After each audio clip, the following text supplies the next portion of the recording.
Bismillahirrahmanirrahim. Assalamualaikum warahmatullahi ta'ala wabarakatuh. Alhamdulillah.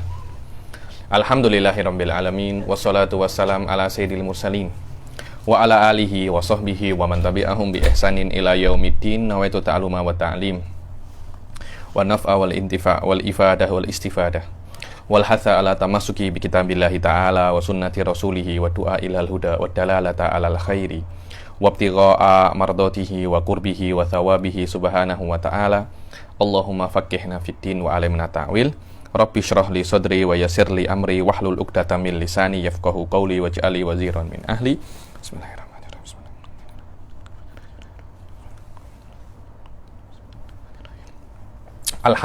Alhamdulillah kita jumpa lagi di kelas ke-5 daripada kitab Safinatun Najah ini. Setelah pertemuan yang lalu kita menyelesaikan tentang alamatul bulu dan surutul istinja bil hajar atau lebih dikenal dengan nama istijmar dan juga istitobah. Nah, saya baru ingat namanya. Nama yang lain daripada istinja bil hajar itu ada dua, ya imma istitobah, ya imma istijmar.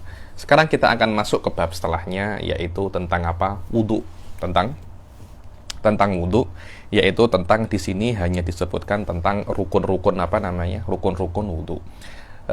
Faslun furudul wudu sittatun, dibilang furudul wudu. Furud di sini maknanya apa? Furud di sini maknanya dia adalah rukun. Furud di sini dia maknanya adalah rukun, sama seperti furudus shalah juga maknanya apa? Juga maknanya rukun, juga maknanya furud, rukun. Jayyid jiddan. Dan sudah kita ketahui bahwasanya di dalam fikih Syafi'i yang namanya farad dan wajib itu maknanya sama, berbeda dengan makna indal Hanafiyah. Yang mana indal menurut Hanafiyah, farad itu adalah yang dalilnya itu qat'i, tapi wajib yang dalilnya dhanni. Dan di dalam fikih hukum taklifi itu ada 5. Ada berapa? Ada 5. Ya, yang pertama adalah wajib atau farad, ditinggalkan mendapat dosa, dilakukan mendapat pahala. Kemudian sunnah, mubah, makruh, dan haram. Adun hadza wadih, ya. Saya tidak perlu untuk jelaskan lebih detail lagi. Cuma ada satu titik yang kena saya ingatkan di sini, bahwasanya pahala itu tidak akan Anda dapatkan ketika Anda melakukan wajib atau melakukan sunnah atau meninggalkan makruh atau meninggalkan haram, kecuali Anda lakukan itu sawaun melakukan atau meninggalkan dengan makna Anda mengikuti perintah Allah. Hanya mengikuti perintah Allah, ya, bukan mengikuti perintah selain Allah, siapapun itu. Anda nak mengikuti perintah kawan, perintah bos, perintah atasan, itu walaupun contohnya bos Anda atau dokter menyuruh Anda puasalah Anda, akhirnya Anda puasa itu untuk menuruti perintah bos Anda atau menuruti perintah atasan Anda. Yang penting Anda menuruti perintah selain Allah. Ini kena di headline dan kena diberi tanda petik, kalau orang Indonesia cakapnya, diberi tanda petik bahwasanya setiap perbuatan yang Anda lakukan tidak karena Allah atau Allah menjadi niat yang nomor 2, itu biasanya tidak mendapat pahala. Itu tidak mendapat pahala. Di sini Anda akan banyak tercerahkan. Wallahu a'lam, ya. Ini mungkin kata-kata saya ini pada saat ini Anda akan memahami biasa aja. Tapi kalau Anda camkan ini kata-kata saya, insya Allah ke depannya akan banyak sekali permasalahan itu yang settle. Bahwasanya yang namanya pahala dan dosa tidak mungkin Anda dapatkan, terutama pahala, ya, tidak mungkin Anda dapatkan pahala itu kecuali Anda melakukan hal-hal yang bisa mendapatkan, yang hal-hal itu bisa untuk mendapatkan pahala, kecuali hal itu Anda perbuat untuk mentaati perintah Allah. Tanpa itu, walaupun zahirnya itu dia itu berpahala, tapi pahala tidak akan dapat. Ya, ini contoh yang paling mudah adalah jika Anda itu berpuasa karena anak sehat, puasa karena mengikuti perintah dokter, puasa karena diet. Dan ini di dalam semua aspek, ya, di dalam semua aspek. Kerja pun semacam itu. Apapun kerja Anda, kalau Anda bekerja berniatkan untuk ikut atasan atau menuruti perintah orang yang levelnya lebih tinggi daripada Anda akan dapat gaji, Anda akan dapat apapun itu, tapi pahala tidak akan dapat. Jadi ada unsur yang sangat penting di dalam pahala itu, yaitu al-iradah ataupun niyah. Maknanya Anda buat wajib karena kewajiban itu adalah perintah Allah, bukan perintah dokter, bukan perintah atasan. Selama dia itu selain Allah, maka Anda tidak mendapatkan pahala. Jayyid jiddan. Di sini disebutkan apa itu sahih dan fasid. Ada lagi namanya, selain ahkam taklifiyah yang 5 yang kita kenal, wajib, sunnah ila akhirihi, ada 2 hukum lain yang dinamakan itu adalah hukum wad'i. Apa itu hukum wad'i? Hukum wad'i itu yang tidak ada kena-mengena dengan dosa ataupun pahala, dan tidak ada kena-mengena dengan mukallaf atau tidak mukallaf. Maknanya hukum wad'i ini bisa kena untuk yang mukallaf, bisa kena untuk yang tidak mukallaf. Berbeza dengan 5 hukum taklifi ini, dia hanya untuk mukallaf sahaja. Tapi ada selain hukum taklifi ini namanya sahih wal fasid, 2 hukum ini bisa kena untuk mukallaf atau tidak untuk mukallaf. Saya tak akan jelaskan pasal ini di sini karena ini pembahasannya ada di usul fikih. Anda boleh tengok saya punya kelas di Jindan TV yang free. Saya jelaskan di Waraqat apa itu fasid, apa itu sahih, apa itu fasid. Ada lagi yang lebih jelas, tapi ini berbayar. Silakan Anda tengok di saya punya kelas ikut daurah di dalam Khulasah atau di dalam Aluma. Saya jelaskan lebih detail lagi apa makna sahih dan fasid. Karena pembahasan ini saya kira wallahu alam lebih sesuai dengan usul fikih daripada fikih level yang pertama seperti ini.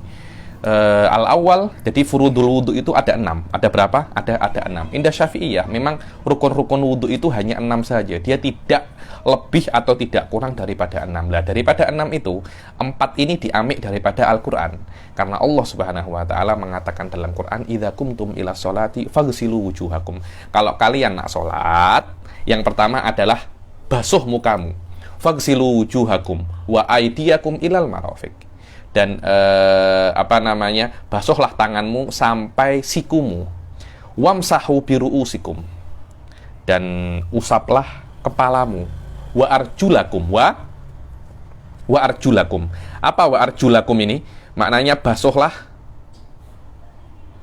kedua kakimu. Di sini ada 4 hal yang confirm di dalam Al-Quran, yaitu apa? Membasuh muka, membasuh tangan sampai siku, mengusap kepala, dan membasuh kaki. 4 ini saya kira tidak ada khilaf antara madzhab arba'ah, karena ini ada di dalam Al-Quran. Terus kok Syafi'iyah ada 2 lagi? Karena kan 4 kan, Syafi'iyah cakap 6. Lah 2 itu diambil daripada mana? 2 ini diambil daripada hadis. Yang pertama diambil daripada hadis adalah niyah, dan yang kedua yang diambil daripada hadis adalah tartib. Adalah apa? Tartib. Adapun niyah, Syafi'iyah ambil daripada hadis innamal a'malu bin niyat, bahwasanya yang namanya amal perbuatan itu terpulang kepada niatnya. Karena kita bisa membasuh muka tapi tidak berniat untuk wudhu, seperti kita banyak buat ya nih, mungkin nak facial atau nak apa, ada membasuh muka di situ, akan tetapi tidak dianggap itu wudhu, karena membasuh muka di wudhu itu hukumnya wajib. Maknanya kalau Anda tinggalkan, Anda mendapat dosa, dan dosa wudhu Anda tidak sah. Kalau Anda lakukan, Anda mendapat pahala, tapi membasuh muka selain wudhu, Anda tidak mendapat dosa atau tidak mendapat pahala.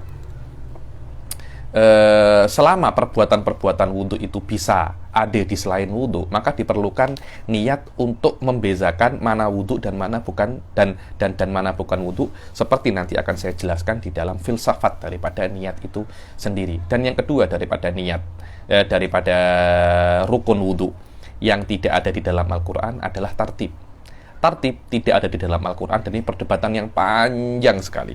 Begitu pula niat ya nih, begitu pula niat, perdebatan yang panjang sekali antara Syafi'iyah wal Hanafiyah. Ketika saya itu ambil master di Jordan, saya tulis tesis pasal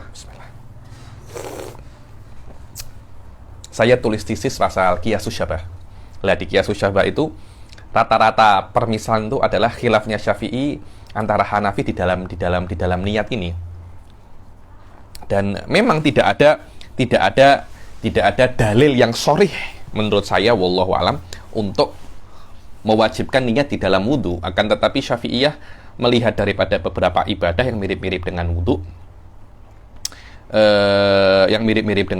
dan dari situ Syafi'iyah itu mengatakan bahwasanya di dalam perkara yang mirip wudu saja niat itu wajib, apalagi juga di wudu, dan wudu dengan ibadah yang lain itu sama-sama saja. Contohnya di dalam tayamum, Hanafiyah cakap di dalam tayamum itu wajib niat, dan tayamum dan wudu itu sama-sama toharohnya. Kenapa kok berbeza? Sebenarnya ya. Jadi ada semacam persamaan antara wudu dan tayamum dengan sama-sama toharohnya. Tapi tapi ada perbezaan di keduanya menurut Hanafiyah, dan itu tidak realistis ya. Ini adalah dalil-dalil daripada Syafi'iyah ketika berdebat dengan Hanafiyah di dalam kewajiban niyah di dalam wudu ya. Ini ketika kewajiban niyah di dalam wudu.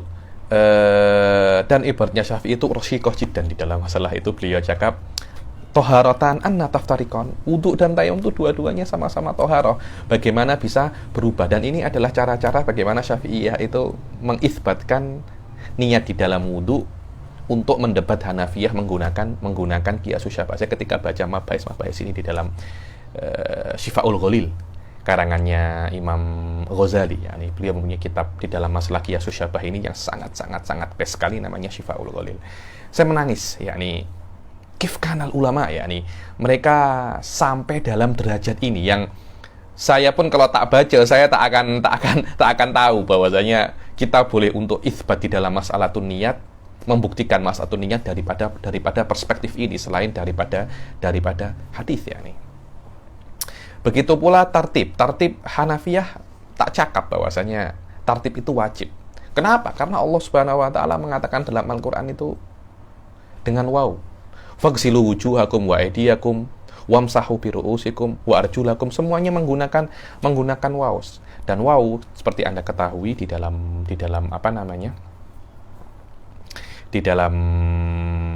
nahwu maknanya adalah mutlaqul jama' wala yadullu alat tartib. Terus Anda tahu dari mana bahwasanya wajib di dalam wudu itu tartib? Syafi'iyah mempunyai dalil yang lain. Mereka mengatakan bahwasanya ketika sahabat itu tanya pasal manasik haji, ketika nak sa'i daripada Sofa ke Marwah, para sahabat tanya kepada Rasulullah SAW, wahai Rasulullah, kita nak mulai dari mana? Kita nak mulai daripada Sofa atau nak mulai daripada Marwah? Sama aja katanya. Innas Sofa wal Marwata.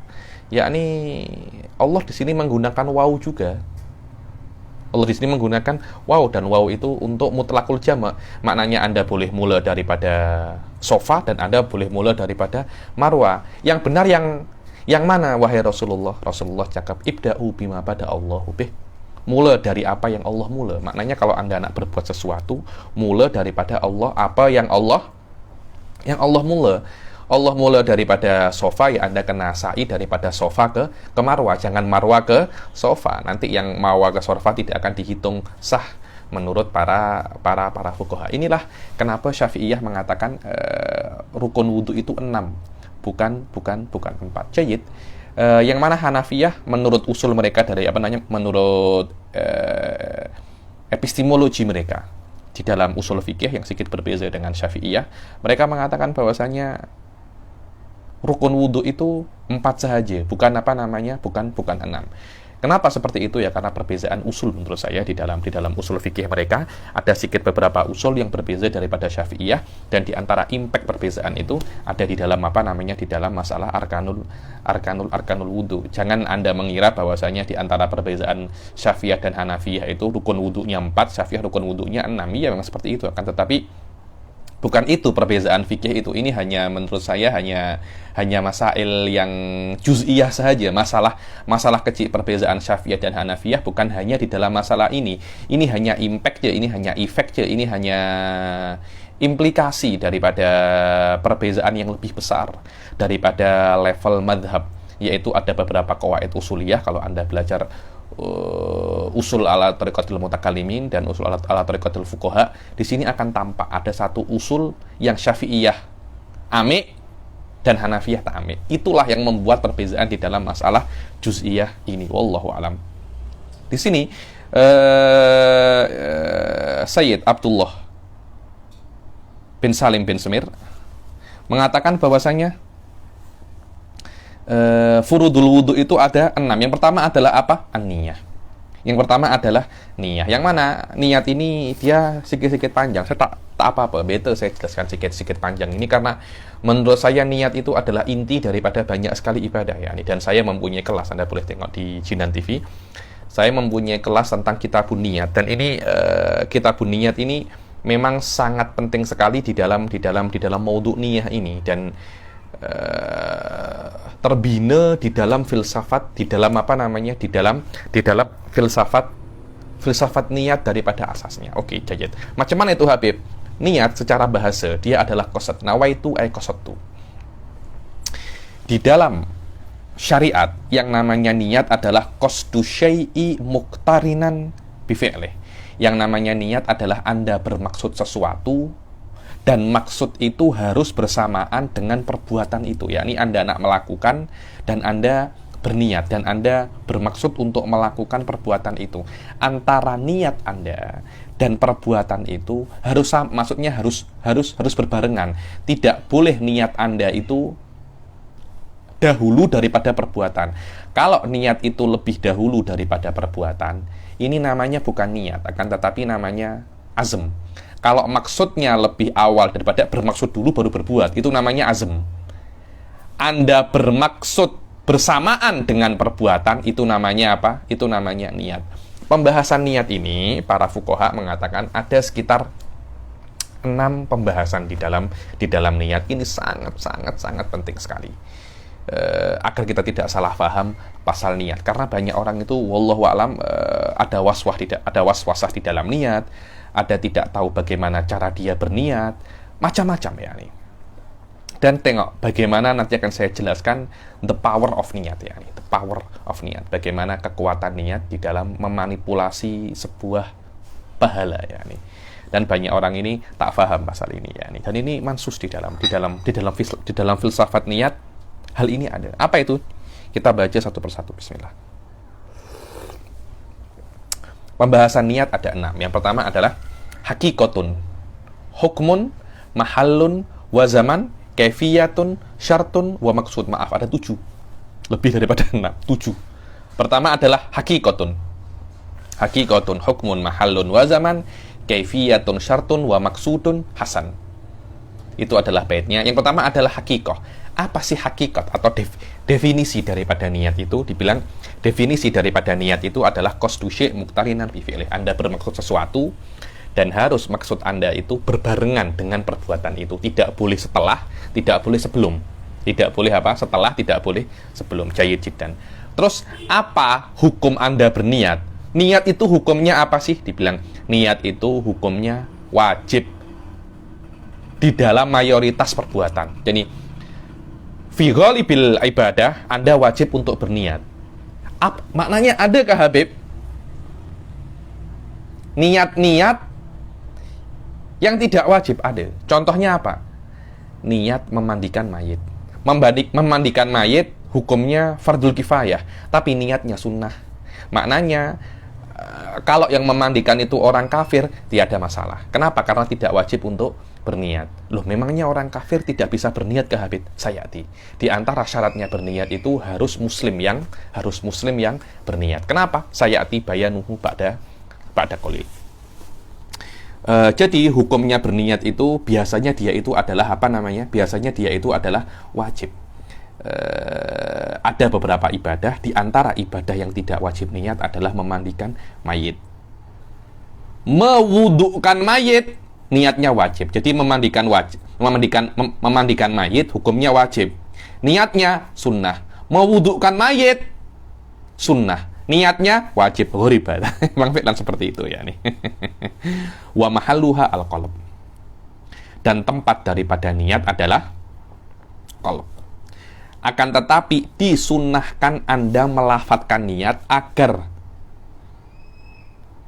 mulut atau lidah itu membantu hati. Sebagian Wahabi attack Syafi'i daripada atek kita ya, nih daripada perspektif ini. Dibilang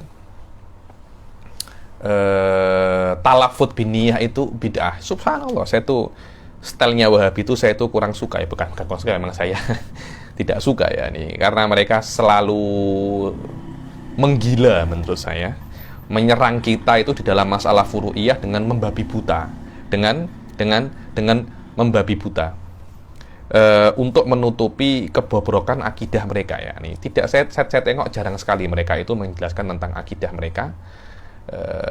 Dan yang ada pada mereka itu hanya mereka itu mengkritik akidah orang lain, tapi mereka jarang sekali menjelaskan akidah mereka secara detail. Kenapa? Untuk menutupi kebobrokan akidah mereka. Di dalam Minhajun Nawawi disebutkan bahwasanya wat talafut bin niyati sunnah. Jadi yang mengatakan bahwasanya Imam Syafi'i tidak mengatakan talafut bin niyat itu sunnah, dia akan menemui sebuah tembok yang besar, bahwasanya Muhaqqiqul Madzhab Imam Nawawi di dalam kitabnya yang paling mu'tamad, yaitu Minhajut Thalibin, di antaranya kitab yang di antara kitab beliau yang paling mu'tamad, Minhajut Thalibin, mengatakan bahwasanya talafut bin niyah itu apa namanya? Talafut bin niyah itu sunnah. Bagaimana Anda boleh mengatakan bahwasanya Imam Syafi'i mengatakan bid'ah? Kalau Imam Syafi'i mengatakan bid'ah, la yumkinu an yakuna hadzal amr makhfiyan alal Imam An-Nawawi. Yani Imam Nawawi cakap sunnah, Imam Syafi'i cakap bid'ah, mustahil ada. Ya, ini maknanya Anda perlu review balik perkataan Anda ya. Nih, apakah memang itu benar-benar bid'ah menurut Imam Syafi'i? Padahal Muhaqqiqul Madzhab mengatakan itu adalah sunnah, jayyid jiddan. Zamanuha, bila niat itu diwajibkan, dibilang awalul ibadat illa shaum. Dibilang niat itu wajib di awal-awal ibadah. Contohnya kalau Anda sholat, awal ibadah, awalnya sholat itu bila takbiratul ihram, maknanya Anda wajib berniat ketika Anda itu takbiratul ihram. Maknanya setiap ibadah waktunya berniat adalah ketika awal-awal beribadah. Cukup, itu adalah niat yang wajib. Setelah itu Anda lupa, tidak ada masalah, kecuali puasa. Adapun puasa, Anda tidak wajib untuk membarengkan atau menyamakan niat dengan awal puasa. Kenapa? Karena awal puasa itu adalah terbitnya fajar, dan terbitnya fajar yakni Anda nak tunggu terbitnya fajar kemudian Anda niat. Susah itu.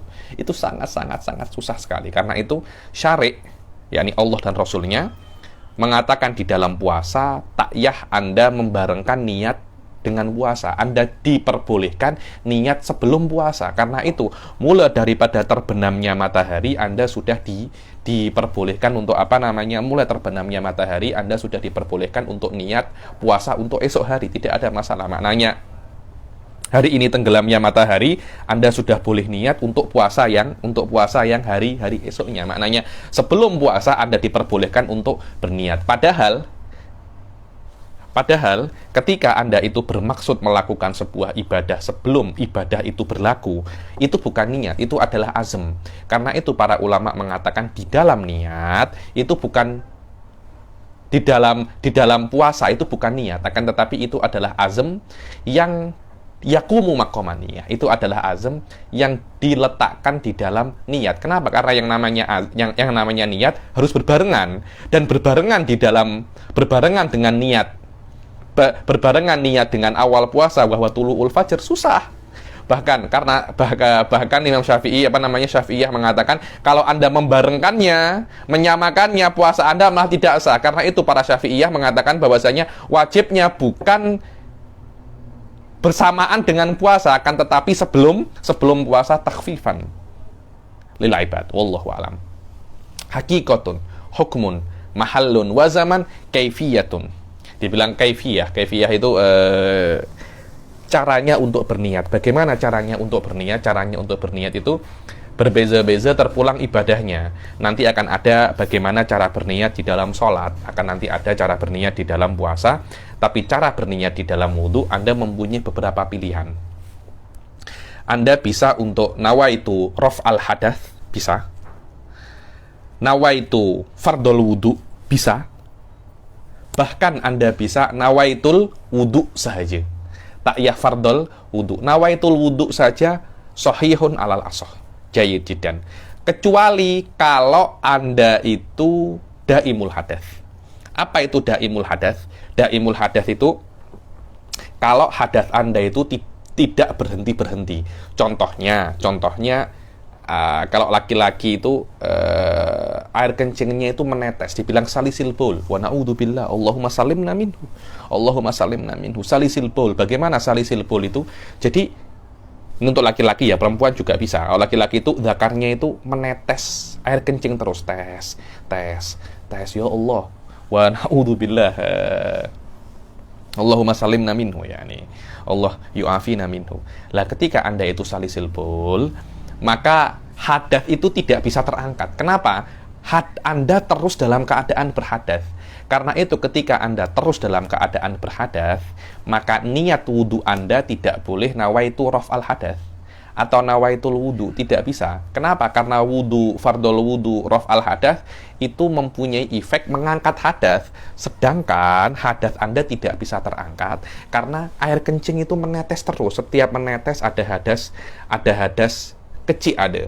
Kemudian dalam tengah-tengah wudhu menetes lagi, hadas kecil lagi. Ketika keadaannya seperti itu, maka niat wudhu Anda berubah menjadi nawaitul wudhu listibahatis sholah. Harus ada kata-kata istibahatus sholah. Makna istibahatus sholah, aku ini berwudhu bukan untuk mengangkat hadas ya Allah, tapi aku untuk memperbolehkan aku sholat dengan hadas seperti tayamum, persis. Seperti apa namanya? Seperti tayamum, persis. Itu adalah bagaimana cara untuk berniat di dalam wudhu. Jadi Anda mempunyai beberapa cara ya. Nawaitul wudhu, nawaitu fardul wudhu, nawaitu toharoh li sholah juga boleh. Nawaitu raf'al hadas, semuanya boleh. Kecuali ketika daimul hadas Anda kena menambahkan dengan istibahatu fardhu sholah. Maknanya wudhu ini untuk memperbolehkan sholat dengan hadas, bukan wudhu untuk mengangkat hadas. Karena yang namanya daimul hadas, yang hadasnya itu kontinu terus, maknanya dia tidak pernah lepas daripada apa? Daripada hadas. Wallahu alam. Hakikatun hukmun mahallun wa zaman kaifiyatun syartun. Syartun niyah, syartun niyah. Di sini ada 5 syartun niyah. Bahkan ada 6 di sini. Syurutuha sittatun. Jayid. Syurutuha sittatun, yang pertama adalah Islamun nawi. Yang namanya berniat, orang yang berniat itu kena Islam. Dia tidak bisa, yakni secara teori, secara akal, tidak mungkin orang itu berniat dan dia itu tidak Muslim. Jayid. Contohnya apa? Berniat untuk sholat. Apa makna sholat? Makna sholat adalah Anda itu menyembah Allah. Ketika, saya berniat untuk sholat duhur. Apa makna? Kan usolli fardhu duhri kan. Ketika Anda mengatakan usolli fardhu duhri, secara otomatis Anda itu meyakini bahwasanya zuhur ini adalah perintah Allah dan duhur ini adalah ibadah. Dan Anda meyakini bahwasanya sholat duhur ini, jika Anda tidak sholat, Anda mendapat dosa. Maknanya ketika Anda sholat duhur ini, secara otomatis Anda itu meyakini Allah itu ada dan menyuruh Anda untuk sholat duhur. Tanpa adanya itu, tidak ada makna Anda itu berniat. Dan tidak akan mungkin orang meyakini Allah itu ada dan menyuruh sholat duhur kecuali dia itu Muslim. Jadi kalau ada orang tidak Muslim mengatakan nawa usolli fardhu dhuhri, kalamnya la makna lahu. Kenapa? Karena dari awal anta ayyuhal kafir, Anda tidak meyakini Allah itu ada dan Anda tidak beriman kepada Allah. Kenapa Anda berniat?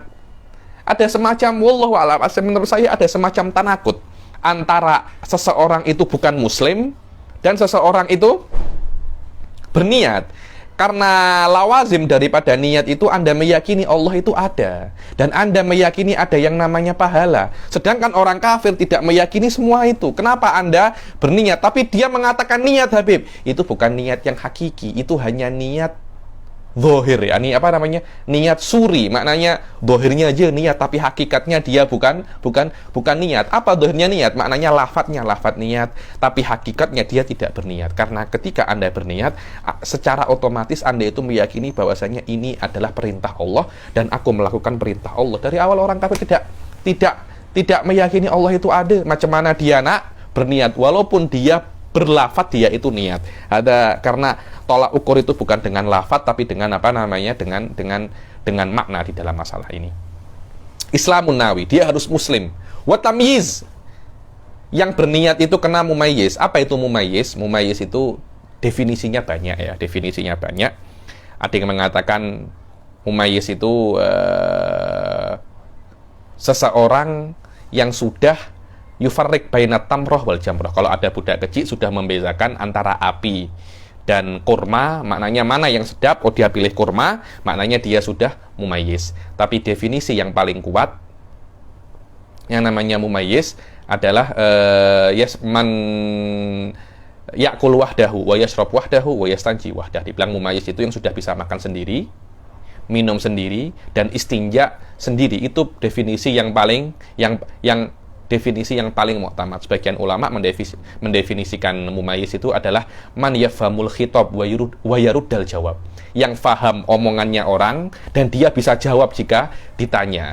Saya itu kalau ada orang tak pandai atau saya jelaskan terus dia tak paham, sering saya ejek ya, wallah anta ini sudah besar tapi macam tak mumayyiz. Kenapa? La yafhamul khitab wala yaruddal jawab.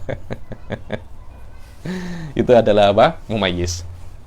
Kadangkala budak kecil, jadi Anda mempunyai baby umur 1 tahun. Dikatakan baby ini muslim tahu, walaupun dia tidak mengatakan syahadat alla ilaha illallah. Kenapa? Islamnya itu ikut ayahnya. Maknanya anaknya orang muslim, anaknya orang muslim juga muslim.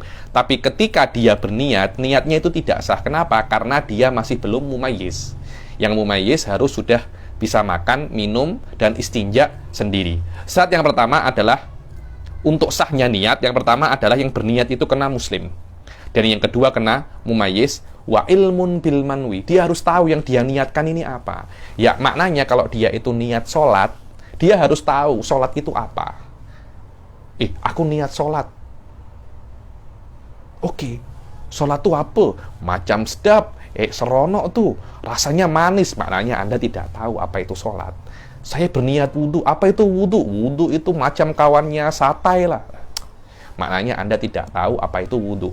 Untuk Anda itu sah untuk berniat, Anda kena mengetahui apa yang Anda niatkan. Karena itu ketika orang itu berhaji, penting untuk Anda itu ikut latihan manasik haji. Kenapa? Agar Anda mengetahui haji secara global itu apa. Kalau Anda tidak mengetahui haji secara global itu apa, maka Anda tidak akan sah haji Anda. Wa adamu ta'liqi qatiha bi syai'in. Dibilang di dalam niat Anda tidak boleh untuk menggantungkan ibadah niat itu dengan perkara yang lain. Contohnya Anda mengatakan saya berniat duhur dan saya akan membatalkan jika Z datang. Itu tidak diperbolehkan. Anda tidak boleh berniat dengan menggantungkan batalnya niat itu dengan perkara yang lain. Kenapa? Karena di dalam niat itu harus ada yang namanya jazm. Begitu pula ketika Anda berniat, Anda tidak boleh untuk taraddud fi qatiha. Maknanya Anda tidak boleh ragu-ragu. Sudah sholat usolli fardhu dhuhri Allahu akbar. Batalkan tak ya? Batalkan tak ya? Dalam hati Anda beragu-ragu seperti itu. Kalau Anda beragu-ragu seperti itu, takyah dibatalkan pun sudah apa namanya? Sudah batal. Ini adalah 5 syarat apa namanya? 5 syarat daripada niat. Padahal di sini cuma ada 5. Di mana namanya? Awalnya dikatakan syurutuha sittah. Tapi beliau hanya menyebutkan 5. Karena itu ada ta'liq, al-islam wa tamyiz wal ilmu bin malwi wal jazm wa adamul ityan bima yunafiha wa an yakuna aslan lil ibadah. Aywa wa adamul ityan bima yunafiha ini maknanya Anda tidak berbuat sesuatu yang menafikan niat, yang menafikan niat. Contohnya Anda berniat wudhu. Ketika Anda berniat wudhu, Anda memegang kemaluan Anda. Dibilang Menafikan niat di sini menafikan wudhu Anda memegang kemaluan menunjukkan bahwasanya Anda itu tak serius di dalam wudhu, atau ketika Anda berniat murtad. Hal-hal semacam itu juga dikatakan yunafi niat. Hakikatun hakikatun hukmun mahallun wa zaman kaifiyatun syartun wa maksudun. Maksud ini adalah asal falsafah binaun niyah. Maknanya, niat itu untuk apa sih? Hakikat kenapa Allah Subhanahu wa taala itu menjadikan untuk kita itu niat. Hakikat daripada niat itu, maknanya niat itu ada, hikmah daripada niat itu karena dua hal. Satunya adalah tamyizul adah anil ibadah, maknanya untuk membezakan mana adat istiadat dan mana ibadah.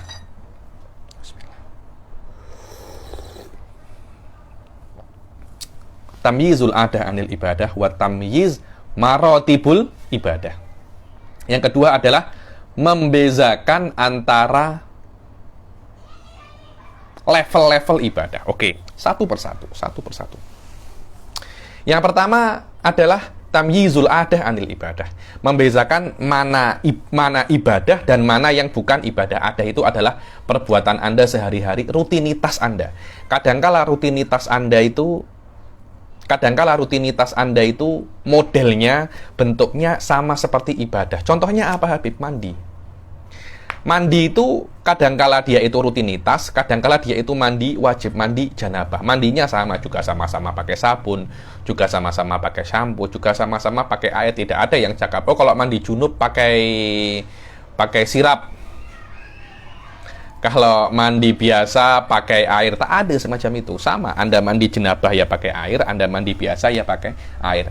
Apa yang membezakan antara mandi janabah Anda dan mandi biasa, dan mandi rutinitas Anda, mandi banyak peluh Anda?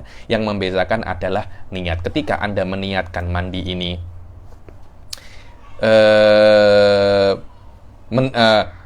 meniatkan mandi ini untuk ibadah, maka mandi itu akan menjadi ibadah, tidak menjadi adah. Dan yang kedua adalah tamyiz maratibil ibadah. Tamyiz maratibil ibadah, membezakan antara level-level ibadah. Jadi level ibadah itu banyak ya. Ada wajib, ada sunnah. Sunnah pun ada berbeza-beza levelnya. Kita mengetahui bahwasanya levelnya wajib lebih tinggi daripada levelnya sunnah. Wajib lebih tinggi daripada sunnah. Akan tetapi, contohnya ya, sholat subuh 2 rakaat, sholat duha juga 2 rakaat. Ketika orang tertidur, contohnya sholat subuh, bangun-bangun pukul 10, sudah masuk waktu duha, kemudian dia sholat 2 rakaat. Sama antara sholat subuh dan sholat duha, sama-sama 2 rakaatnya. Ketika itu dia mengqadha sholat subuh di duha. Saya cakap sholatnya subuh di waktu subuh di waktu duha. Ketika dia mengqadha subuh di waktu duha, mirip dengan sholat duha, karena ya sama-sama 2 rakaat, sama-sama pakai Al-Fatihah, semua rukun sholat ada di dalam itu, dan sama-sama 2 rakaat. Apa yang membezakan ini adalah qadha subuh dan bukan sholat duha, niatnya. Beza ketika Anda berniat subuh, maknanya pahalanya adalah pahala wajib. Ketika Anda berniat duha, pahalanya adalah pahala sunnah. Jayyid.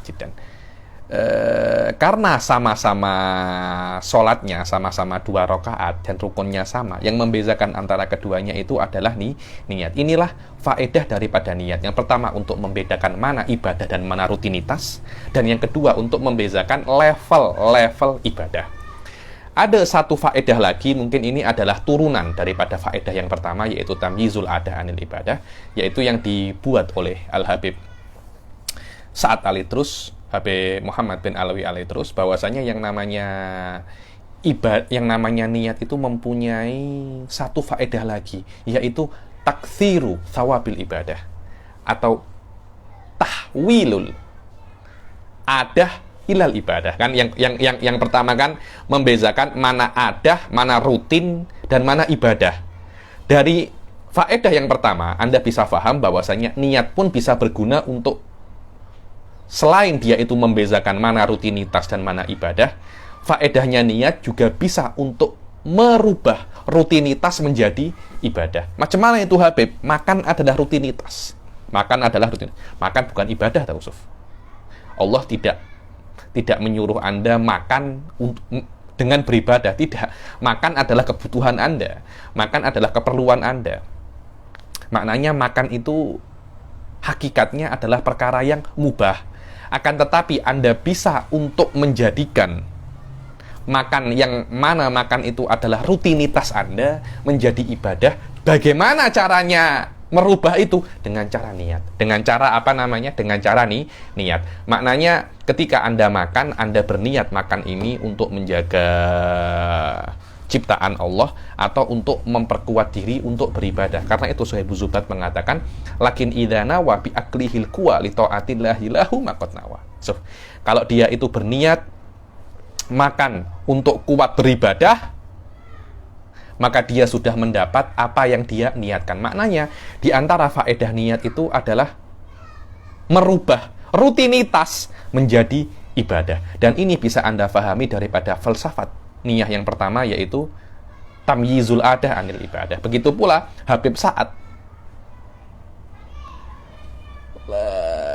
lebih menyelam, lebih ke dalam lagi secara ilmu tasawuf, lebih menyelam ke dalam lagi. Beliau mengatakan bahwasanya di antara faedah niat wa hadza sahih taktsiru sawabil ibadah. Taktsir sawabil ibadah. Memperbanyak pahala sebuah ibadah. Karena subhanallah, ya, ini adalah fadlullah wa rahmatihi. Fadlullah wa rahmatuhu lil ibad, bahwasanya tolak ukur sebuah pahala bukan daripada perbuatannya di dalam Islam, akan tetapi di dalam niatnya. Maknanya satu ibadah Anda berniat banyak, maka pahalanya adalah niatnya, bukan ibadahnya. Satu perbuatan 20 niat. Allah akan ambil 20 pahala ini. Ini adalah rahmatnya Allah, ya. Ini fadlnya Allah. Allah boleh saja buat semacam itu. Allah tak ambil ibadahnya, tapi amik niatnya. Dan di dalam Kitabun Niyat, beliau mengarang Kitabun Niyat, saya ada videonya di dalam Jinan TV, Anda boleh tengok. Di situ Habib Sa'ad mengatakan setiap perbuatan Anda itu bisa untuk menampung banyak sekali niat. Bahkan beberapa ulama mengatakan bahwasanya pergi ke majelis taklim saja mempunyai 70 niat. Karena itu satu kali pergi ke majelis taklim, pahalanya 70 kali. Para ulama dulu seperti itu. Karena itu, saya itu, kalau ada orang-orang itu cakap, saya nak mendapat pahala melebihi para ulama-ulama terdahulu. Saya pun tertawa, wallah, susah kita nak lebihi para ulama. Kenapa? Karena mereka pandai. Dan itulah makna yarfa'illahu alladhina amanu minkum walladhina utul ilma darajat. Orang-orang yang beriman dan berilmu itu diangkat derajatnya oleh Allah. Kenapa? Karena mereka tahu bagaimana untuk berbuat sedikit dan mendapat pahala banyak. Kita tidak tahu pasal itu. Kita tidak tahu. Kenapa? Karena kita itu bodoh. Kita itu bodoh. Banyak dari kita itu mengesampingkan belajar ilmu agama, dan ini yang membuat saya paling marah, ya. Banyak orang itu mengira masuk surga itu mudah. Itu yang saya itu pening sampai sekarang itu. Macam masuk surga itu macam mudah. Masuk surga itu tak mudah tau. Masuk surga itu tak mudah. Orang-orang itu beribadah, para ulama-ulama terdahulu itu beribadah dari kecil sampai mati. Mati pun masih takut. Saya masuk surga apa tak, ya? Susah. Masuk surga itu susah. Karena itu mereka berlomba-lomba untuk menemukan cara bagaimana untuk bisa untuk menjamin mereka masuk surga dengan cara mendapat pahala sebanyak-banyaknya di dunia dengan umur mereka yang sedikit. Umur kita beribadah paling cuma 60-70 tahun kalau kita mulai balik umur 15 tahun. Paling cuma 60-70 tahun, itu pun sudah umur 85 tahun.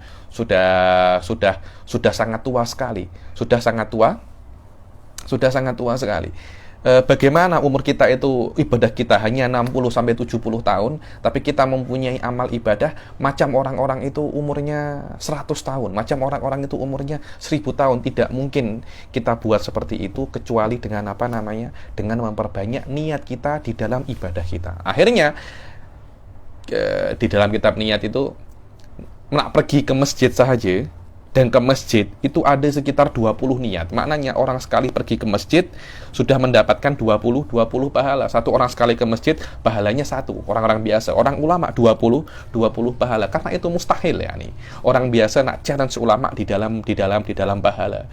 Karena itu para ulama itu mereka yang akan masuk surga pertama kali. Pertama kali. Kenapa? Karena pahala mereka itu banyak. Kenapa pahala mereka banyak? Mereka bisa untuk memanipulit niat ini. Mereka bisa untuk memanipulit pahala melewati niat. Kenapa mereka bisa tahu seperti itu? Karena mereka menyelami ilmu agama. Karena mereka melihat filsafat niat itu dan mereka mengembangkannya dan mereka tahu lawazimnya dan mereka lebih mengetahui dari apa yang disebutkan oleh para fuqaha di dalam kitab-kitab mereka yang hanya dua itu, dan mereka memahami lebih dalam dan mereka menjadikan filsafat daripada bina'un niat itu 4. Yang pertama adalah tamyizul adah anil ibadah, yang kedua adalah tamyizu maratibil ibadah, yang ketiga adalah tahwilul adah ilal ibadah, yang keempat adalah taktsiru thawabil ibadah.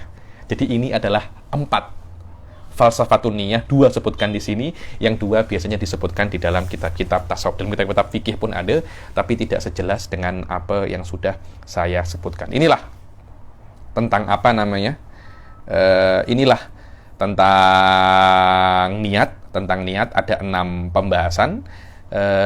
Hakikatun, hukmun, mahallun, wa zaman, kaifiyatun, syartun, wa maksudun, hasan. Ada 7 pembahasan niat dan sudah saya jelaskan secara detail. Sekarang kita akan masuk ke rukun yang kedua daripada wudhu, yaitu ghuslul wajah. Apa itu ghuslul wajah? Membasuh muka. Membasuh muka. Dan muka itu ada panjang dan ada lebar ya. Panjangnya muka mulai dari sini, manabitu syar, sini tempat tumbuhnya rambut, sampai sini, dikin, dagu di sini. Tapi kalau Anda basuh muka, kena lebihkan sedikit ya, kena lebihkan sampai sini sedikit dan sini sampai sini. Kenapa? Karena Anda tidak akan bisa untuk membasuh semuanya ini kecuali Anda melebihkan sedikit. Ini masuk di dalam kaidah malayatimul wajib illa bihi, malayatimul wajib illa bihi fahuwa wajib. Panjangnya daripada sini sampai sini dan lebarnya antara 2 telinga sampai sini nih. Telinga sini sampai telinga sini. Jayyid jiddan. Ghuslul wajah, Anda wajib untuk membasuh muka. Anda wajib untuk membasuh muka. Makna membasuh muka di sini, Anda wajib untuk membasuh muka, semua yang ada di dalam muka, basyaron, kulit, dan sya'ron. Makna sya'ron di sini adalah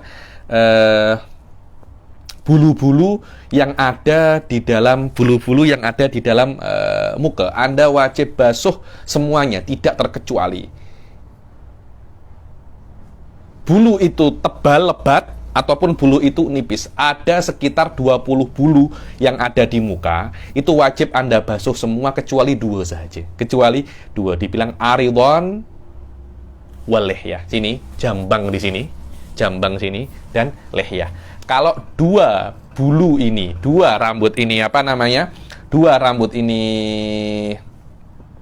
tebal, maka hanya wajib Anda basuh dohirnya saja, tidak wajib Anda sampai basuh sampai mengenai kulitnya. Apa tolak ukur janggut kita atau jenggot kita dan jambang kita ini tebal adalah tolak ukur tebal atau tidak tebal Anda tengok di majlisut takhotub. Apa itu majlisut takhotub? Anda kalau bincang dengan orang, kira-kira itu 3 dhira'. Anda kalau bincang dengan orang kan tak mungkin macam ini sampai mukul, tak mungkin kan. Kita kalau bincang dengan orang biasanya jarak antara kita dan orang itu kira-kira maksimum 1,5 meter. Kalau dari 1,5 meter itu 3 dhira', kalau 1 dhira' ini setengah meter, makanya 1,5 meter. Cara mengukur banyak ya. Ini namanya syibir. Syibir maknanya 1, tak tahu. Kalau orang Indonesia kayaknya, kalau orang Jawa cakapnya sakilan. Sejengkal. Aiyah, sejengkal. Ini namanya sejengkal. Ini dalam bahasa Arab namanya syibir. Ini namanya dhira'. Ini namanya ba'. Jadi ada syibir, dhira', ba'. Syibir ini, dhira' ini, ba' ini. Jayyid jiddan.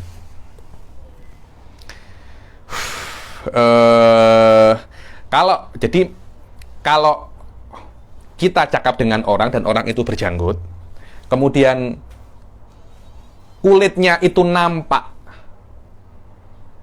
dari jarak 1,5 meter, maknanya jambangnya dan janggutnya itu tipis, nipis. Kalau nipis, wajib dia itu ketika wudhu dibasuh sampai mengenai kulit. Tapi kalau tebal, tidak wajib untuk dibasuh sampai mengenai kulit, hanya wajib dibasuh dohirnya saja. Bagaimana tolak ukur dia itu tebal, lebat? Kalau ditengok daripada majlisut takhotub, tidak tampak kulitnya. Lah macam saya ini, kan baru saya cukur, Anda kan boleh tengok kan saya punya kulit. Maknanya kalau Anda boleh tengok saya punya kulit, maknanya janggut saya ini tidak tebal, janggut saya ini nipis. Lah kalau nipis ketika saya wudhu, saya wajib untuk membasuh sampai mengenai kulit dagu ini. Tidak boleh hanya di depan, di atas, hanya tidak boleh hanya mengenai kulit rambutnya sahaja. Jayid jiddan. Wadih ya. Jadi wajib ketika Anda membasuh muka itu wajib membasuh semua kulitnya, kecuali kalau seumpamanya janggut dan jambang yang tebal, hanya dibasuh dohirnya walaupun tidak kena kulitnya. Tolak ukur lebat ataupun nipis adalah tampak kulitnya atau tidak antara jarak 1,5 meter. Majlisut takhotub ini kalau seumpamanya jaraknya tampak, maka dia itu nipis. Lebat maka maknanya dia itu tidak tampak. Jayid jiddan. Di syarah disebutkan ada 20. Ini kena saya sebutkan ya karena penting juga. Banyak tak sebutkan ini ya, nih di dalam kelas-kelas, tapi saya usahakan di dalam kelas ini saya jelaskan semampu saya di dalam level ini dengan bahasa yang mudah ya. Nih bahwasanya di dalam muka ini ada 20 rambut. Ada 20 rambut yang ada di dalam muka. Yang pertama adalah al-ghamam. Di sini rambut yang tumbuh di kening ini namanya apa? Ghamam. Hajiban satu ya. Satu ghamam. 2 hajiban, 2 alis. Alis ada 2 kan? 1 tambah 2 berapa? 3. Khodan adalah yang tumbuh di mana namanya? Di pipi. Rambut yang tumbuh di pipi itu namanya apa? Macam ini ada kan rambut tumbuh di pipi ini. Itu namanya khodan. As-sibalan ini. Kalau biasanya di India itu ada yang macam ini, turang rambut apa namanya? Sampai seperti ini tuh. Kumis dia. Kumis hanya sampai sini ya. Nanti ininya terus yang macam ini itu namanya apa? Sibalan. Wal aridon ini mulai dari udunan sampai sini itu namanya aridon, atau kita lebih kenal dengan nama jambang. Wal aidaron antara nabitan baina suduk pelipis dan arit sampai sini nih. Antara pelipis ini kan pelipis dan arit. Ini namanya apa? Aridon. Al-ahdab ini bulu mata ini ada 4 kan? Al-lihyah sini. Asyarib ini. Al-anfaqah ini. Kemudian di samping anfaqah ada namanya an-nafaqatan ini. Yang di bawah, tepat di bawah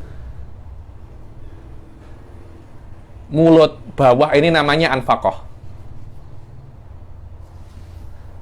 Di samping-sampingnya namanya an-nafaqatan.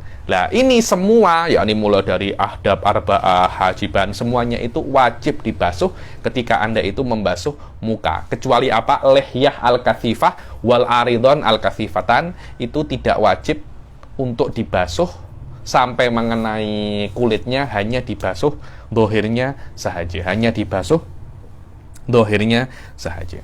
Jayid jiddan. Oke.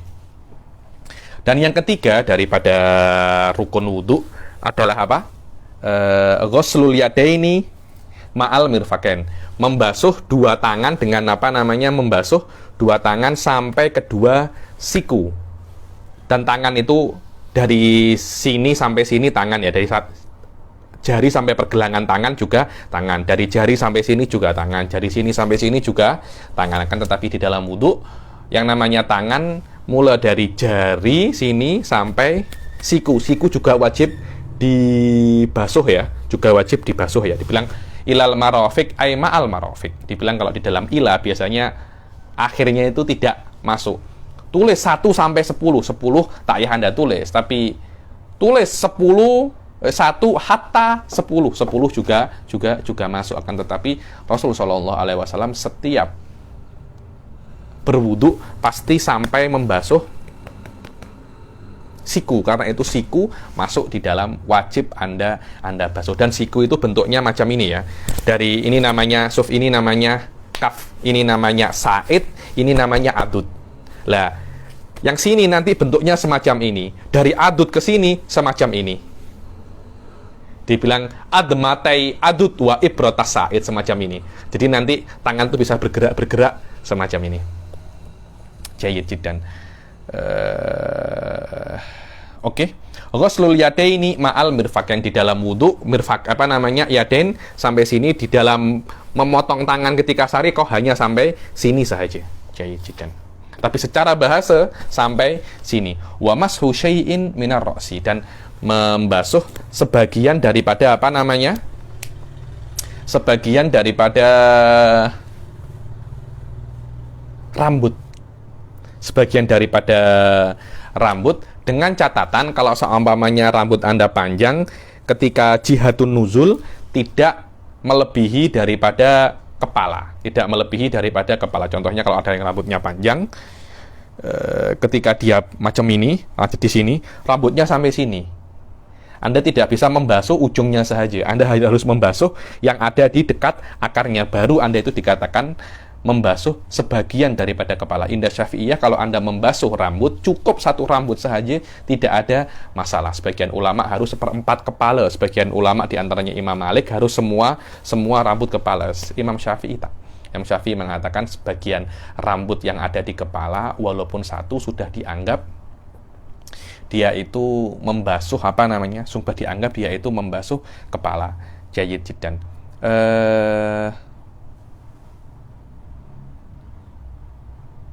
Takyah pun sampai basyarah, yang penting membasuh sebagian daripada rambut. Jayyid jiddan. Apalagi dibilang kalau Anda itu membasahi kopiah ini, kemudian Anda letak di sini, kemudian basahnya kopiah ini sampai kepada rambut, sudah dianggap Anda itu membasuh mengusap kepala. Oke ya Habib, ini mengusap kepala. Kalau saya membasuh kepala macam mana? Bil aula. Mengusap saja sudah cukup, apalagi kalau Anda membasuh. Yang kelima adalah ghuslur rijlaini ma'al ka'bain. Ghuslur rijlaini ma'al ka'bain. Anda membasuh rijlain, dua kaki ini dengan ka'bain. Ka'bain adalah mata kaki, sampai ka'bain Anda basuh. Dan hati-hati kalau ada yang pecah-pecah di tumitnya, yang pecah-pecah itu juga wajib untuk masuk di dalam pecah-pecahannya itu air. Kecuali kalau seumpamanya pecahannya itu sampai ke daging terus sakit. Saya pernah semacam itu ketika saya di Jordan. Itu kan dingin sangat kan, jadi pecah-pecah. Ketika pecah-pecah itu sakit karena sampai ke daging lah. Kalau sampai ke daging tidak wajib Anda buka itu, kemudian Anda kasih air, sakit itu. Maknanya kaki wajib Anda basuh semuanya, dan pecah-pecahnya juga wajib untuk masuk di dalamnya itu air. Kalau seumpamanya tidak sakit. Dan yang terakhir daripada furudul wudu adalah tartib. Tartib itu apa? An yado'a kulli udwin fi martabatihi. Maknanya Anda kena niat berbarengan dengan membasuh wajah, kemudian tangan, kepala, kaki. Itu namanya apa? Tartib. Anda tidak boleh Anda balik-balik. Ada dua tempat tartib itu tidak wajib. Bila itu ketika Anda itu menyelam, ketika Anda masuk kolam renang, masuk swimming pool, sudah menyelam semua tubuhnya itu ada, kemudian Anda niat nawaitu fardhul wudu, Anda Anda keluar daripada swimming pool sudah mempunyai wudu. Kemudian yang kedua adalah ketika Anda mempunyai hadas besar. Ketika Anda mempunyai hadas besar, kemudian Anda mandi, dan Anda tidak menyentuh kemaluan Anda keluar daripada kamar mandi, Anda sudah hilang hadas besar dan hilang hadas kecil. Karena kalau hadas besar itu hilang, otomatis hadas kecil juga hilang. Ini adalah masalah yang penting, namanya masalah dakikoh. Dakikoh itu dakikoh. Akan saya jelaskan di sini, mungkin saya sudah jelaskan di Yaqutun Nafis atau di Muqaddimah Hadromiyah, boleh Anda murojaah di situ. Tapi masalah ini bukan levelnya di dalam kitab ini ya. Nih, dua tempat itu tidak wajib Anda tertib. Maknanya ketika Anda menyelam, kemudian sekejap saja 1 detik, nawaitu fadl wudu, Anda naik lagi, sudah Anda mempunyai wudu. Dan yang kedua, ketika Anda mempunyai janabah dan Anda mandi, setelah Anda mandi Anda keluar, takyah wudu, Anda sudah mempunyai wudu. Karena hadas besar jika hilang, juga hadas kecil juga ikut hilang. Di sini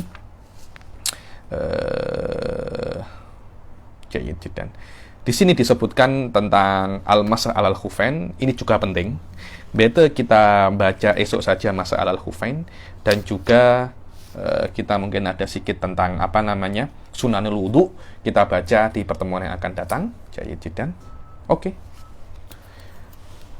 Adapun sunan wudu, saya baca aja sunanul wudu ya. Jadi esok yang akan datang kita langsung baca masah alal khufain saja. Adapun sunanul wudu itu banyak. Ada yang siwak, Anda siwak sebelum berwudu, Anda ghuslul kafain dulu sebelum Anda wudu, Anda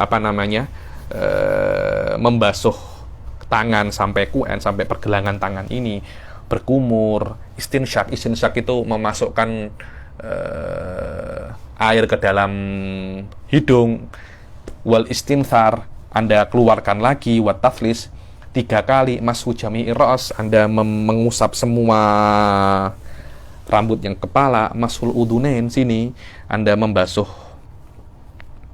kedua telinga, wasimakhen, lubang telinganya juga, takhlilul aswabi ilyadain, takhlil sunnah di dalam tayamum wajib ada, warijlain, aswabi ilyadain warijlain, Anda takhlil jari-jari ini Anda sela-sela agar airnya benar-benar masuk. Dan kenapa hukumnya sunnah? Yang namanya air tak Anda sela-sela pun sudah masuk, karena sifatnya memang seperti itu. Mualah, apa maknanya mualah? Mualah itu Anda basuh anggota wudhu yang kedua sebelum yang pertama itu kering, itu namanya mualah. Saya itu sering buat semacam ini ketika di Jordan itu, bila-bila air itu sering habis. Jadi bila-bila saya wudhu di rumah kurang membasuh kaki, saya santai aja. Setelah 1 jam saya ke masjid, saya baru membasuh kaki, tidak ada masalah. Saya hanya meninggalkan sunnah mualah saja, tapi wudhu tetap sah. Tayamun itu maknanya dahulukan yang kanan dahulu, itolatul ghurrah. Jadi ketika Anda itu berwudhu disunahkan untuk melebihkan Anda ketika Anda wudhu diwajibkan untuk sikit melebihkan, wajib, al-ghurrah wajib. Tapi Anda memanjangkan lebihnya, seharusnya kan ketika Anda membasuh siku, Anda kena basuh lebih sikit agar siku benar-benar terbasuh. Tapi sunnah Anda memanjangkan sampai sini. Begitu pula ketika Anda membasuh muka, Anda diwajibkan untuk melebihkan sikit sampai sini agar muka benar-benar semuanya terbasuh. Tapi disunahkan Anda melebihkan setengah sini agar semuanya agar ghurrahnya itu lebih banyak. Maknanya al-ghurrah wajib wa itolatuhu sunnah. Tahjil sama, kalau ghurrah itu melebihkan muka, tahjil melebihkan selain muka. Wa tarkul isti'anah, makna tarkul isti'anah, Anda tidak wudunya itu tidak dibantu orang. Ada orang menuangkan, Anda tinggal macam ini. Kenapa? Karena yang namanya wudu itu ibadah. Sedangkan Anda menyuruh orang menuangkan dan Anda wudu itu tarofuh. Tarofuh itu maknanya menampakkan diri Anda itu kaya, dan ibadah kena menundukkan diri dan menampakkan diri Anda kaya dan hebat, itu bertentangan dengan maksud ibadah. Ini adalah beberapa sunnah daripada wudhu, tak banyak tapi cukup untuk level ini, dan ada beberapa tafsil di dalam matmadhah wal istinsak. Ada namanya kaifiyatul fasal wal wasal, saya kira saya jelaskan di dalam. Kalau wasal itu Anda langsung Anda langsung maknanya Anda ambil sekali, Anda 1 kali Anda ambil itu untuk 3 kali. Kumur-kumur Istinsak, kumur-kumur, istinsak, kumur-kumur, istinsak. Itu namanya wasal. Itu namanya apa? Wasal. Ada lagi yang satu kali amik, kumur-kumur, istinsak, buang. Satu kali amik, kumur-kumur, istinsak, buang. Satu kali amik, umur-umur, istinsak, buang. Ada lagi kaifiatul fasl yang selainnya adalah Anda amik satu, kumur-kumur, buang. Anda amik lagi untuk istinsak. Terus semacam itu sampai 6 kali. Dan yang paling afdol adalah Anda amik satu untuk istinsak dan madmadah. Dibilang al-wasl afdol. Mana yang lebih afdol, wasal atau fasal? Al-wasal afdol, akan tetapi al-faslu andhaf, lebih bersih. Wallahu a'lam bishawab. Insyaallah yang akan datang kita akan membahas tentang al-masah alal khufain. Kita akhiri sampai sini. Wabillahi taufiq wal hidayah wa ridha wal inayah. Assalamualaikum warahmatullahi taala wabarakatuh.